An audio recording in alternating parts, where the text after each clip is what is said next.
What is up, YouTube? Back at it again with another power rankings and predictions video. So, um, coming into week 12, let's see, because I have not updated it since Thanksgiving either. So, what we got here is a live update. All right. So, who are the 6 teams that played on Thanksgiving? We saw the Bills devastate the Saints without Alvin Kamara, and the Raiders beat the Cowboys, proving that they can still be a good team. But I mean, the Cowboys were without a lot of people, so that affects that as well. So, and then the other game was the Lions and the Bears. The Lions almost beat the Bears. The Bears won by 2 on a game-winning field goal. So I feel like I don't need to change the standings much. So I'll just read them off how I have them. Currently, still the only winless team in the NFL. The Lions have to finish in last place, followed up by the Atlanta Falcons, the New York Jets, the Jacksonville Jaguars, and the Miami Dolphins. So these teams are basically not good enough to win a game at all. Anybody that they go against that's not each other, I would say they'd lose the game. So, other than the Texans losing to the Dolphins 2 weeks ago, that might have been related to Tyrod Taylor, his first week back of injury, because this year a lot of guys' first games back from injuries have been very underwhelming. That's been a theme around the NFL this season. Um, Next, I have the Bears, immediately followed by the Giants. So Giants fans, if you're on this channel, because obviously I'm a Giants fan, we couldn't really um, fully expect the Lions to win on Thanksgiving, and it sucks that they were so close to getting a win. Um, the Bears getting a win there fucks with our draft pick, so that sucks. But next, I have the Texans, the Seahawks, and the Saints. The Saints are basically so low because they've been without Alvin Kamara, and that's been causing them to lose. Even though just a couple weeks ago they beat the Bucks, and I don't know, thought their defense was good enough to get them by, and Trevor Siemian was playing okay, but without Alvin Kamara, the offense literally has no chance of functioning. So, next we have the Broncos, the Eagles, the 49ers, the Panthers, and the football team. The football team just squeaked out, what was it, a 6-point win against Carolina in Cam's first start back, and I don't know. Chase Young didn't play that game, right? So it's kind of weird. Chase Young's out for the season. We're starting to really get a sense of who teams are and who they can and cannot beat. Some things are still surprising. Any given Sunday is still in full effect. Next, we have the Browns, Ravens, Raiders, Steelers, Chargers. Now, with the win on Thanksgiving, I mean, maybe we can move the Raiders up one above the Steelers. That's about it. As for the other teams, like the Bears have 4 wins now, so we could put them above the Giants. The Lions lost, and they can't go any lower than 32. The Cowboys lost, so they might be able to fall one position, and the Bills won, but they're gonna stay right where they are because their win wasn't bad enough to move down or good enough to move up. So, with that being said, next I have the Vikings, Bengals, Colts, Cowboys, Bucks. The Cowboys just really unfortunate that to play the last two games without Amari Cooper, and then had to play this last game without the Raiders. So without the Raiders, without CeeDee Lamb. Sheesh, sorry for that.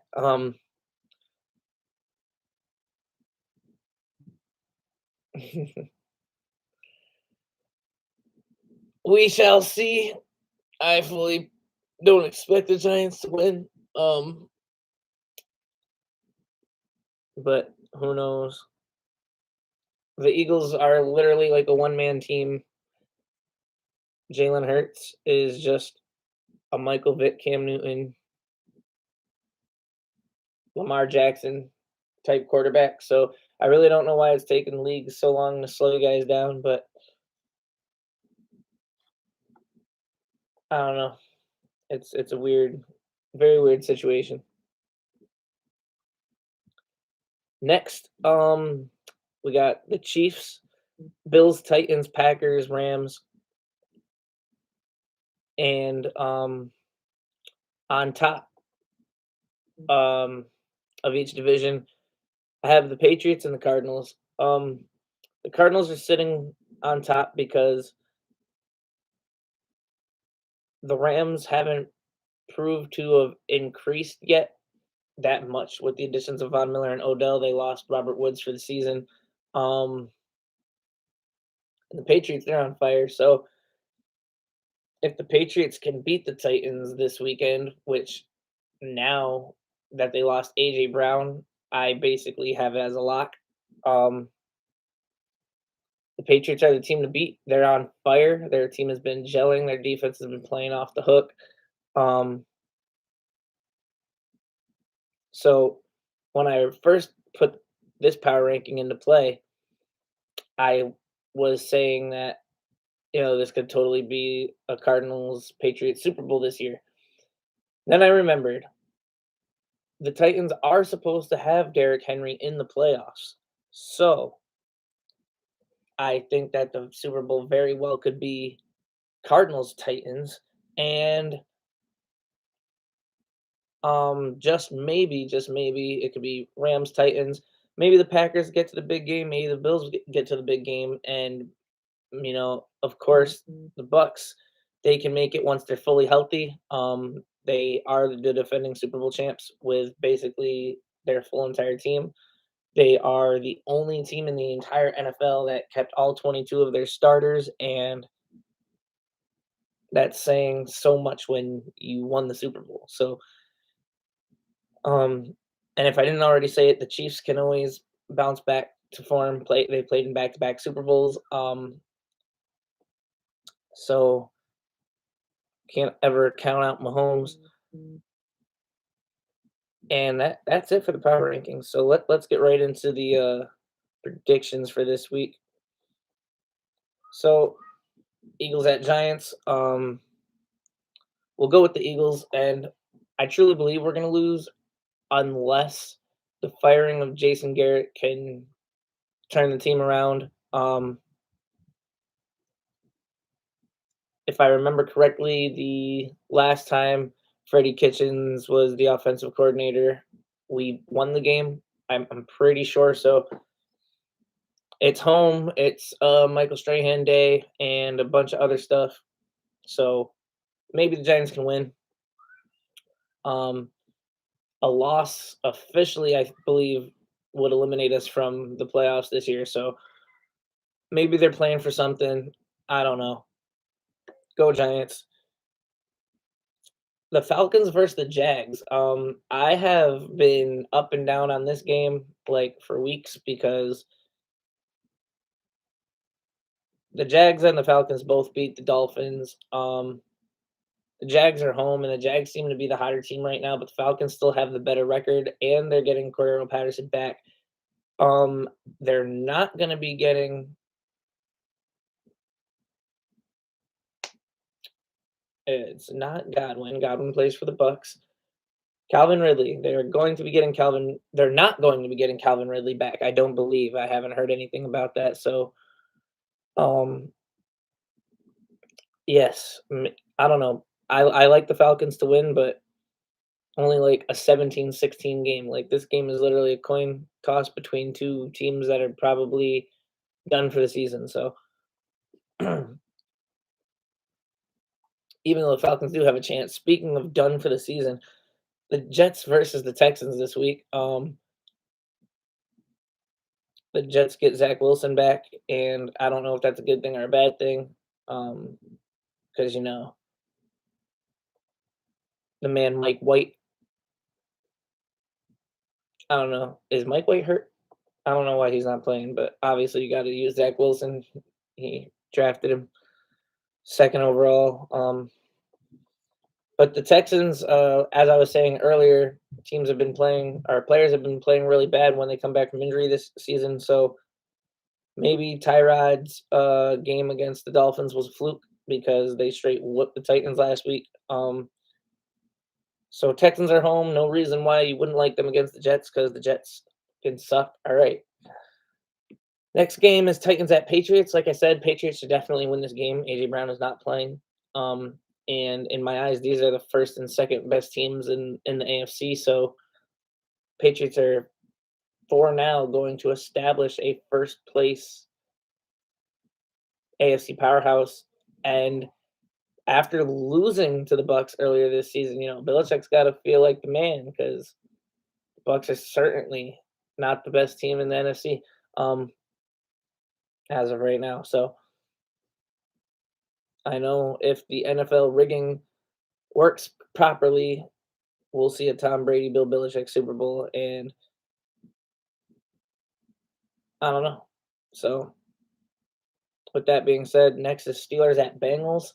This is another game, especially because it's a division game that can go anyway. I'm going to give the edge to the Bengals. They flubbed games against the Jets and who was it?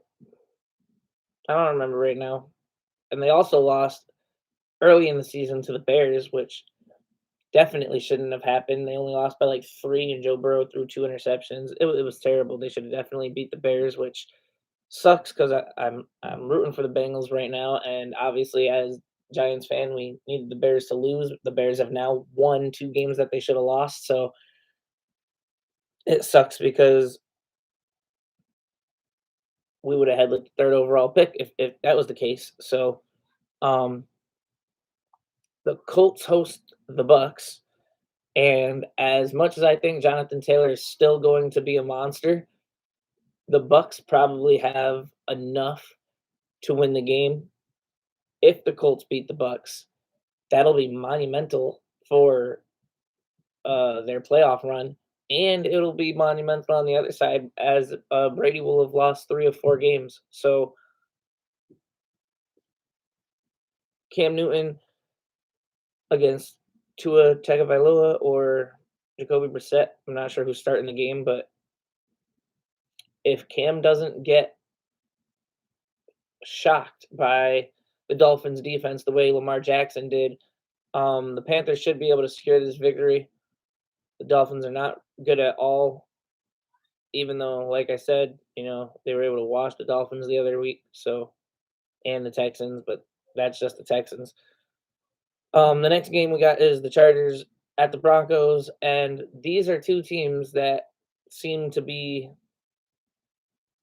undecisive on whether they want to be a good team or not.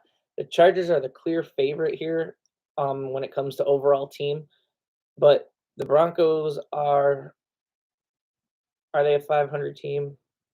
Yes, they are a 500 team. So the Chargers have 1 more win, but when the Chargers lose, they lose, right? So that Broncos defense is really good, and it seems to have gotten better without Von Miller, which is the crazy part. So although they did get washed by the Eagles after washing the Cowboys, it's like a rock paper scissors league. I swear to God. Um, So we're going with the Chargers. The next game, Vikings at 49ers. I guess the 49ers are supposed to be getting even more guys back from injury, but one of my favorite arguments of the last couple weeks is the Vikings could be an undefeated team that's been going around the NFL shows. Uh, that all their losses this year were at the end of the game by very short margins and stuff like that. So I like the Vikings here. I've always been a Adam Thielen and Dalvin Cook fan. So if Dalvin Cook, could ever play 100% healthy season, the Vikings would be something to fear. Kirk Cousins under the radar only has like 2 interceptions on the entire season, and he's just been like a really, really solid quarterback for them. The next game is the Rams at the Packers, and the Rams are favorited, and I like the Rams too because if you look to recent games, um, the Packers against the Bucks twice last year, the Packers against the Saints in Week 1. If teams have a pass rush, they seem to win against the Packers, and the Rams have the best pass rush in the NFL. So I think the Rams should beat the Packers no problem. And nighttime, we have the Ravens Browns. Maybe we'll see another 90-point game. Um, I like the Ravens, especially in a division game, unless it's the Bengals and CJ Uzama. You can't count out Lamar. Even if he has to run into the locker room, take a crap, he'll come back out, get the game-winning drive, and then on Monday night, the Seattle Seahawks at the Washington football team, and Russ has not looked good. I think Washington can win. As a Giants fan, I don't want Washington to win, but I mean, Washington is home and they have the better record, and I know that's because of Geno Smith being at quarterback for a few weeks. So let's root for the Seahawks, and because they also have the worst record. If the Seahawks win, that only helps the Giants. If the Giants beat the Eagles, we'll stay afloat with all these teams for the wild card race. So, but that's it. Hope you guys liked it. Give me a thumbs up, subscribe, comment, share. Let's get this channel popping off. All right. Till next time. Forever with reality. I love everybody that loves me. Peace out, guys.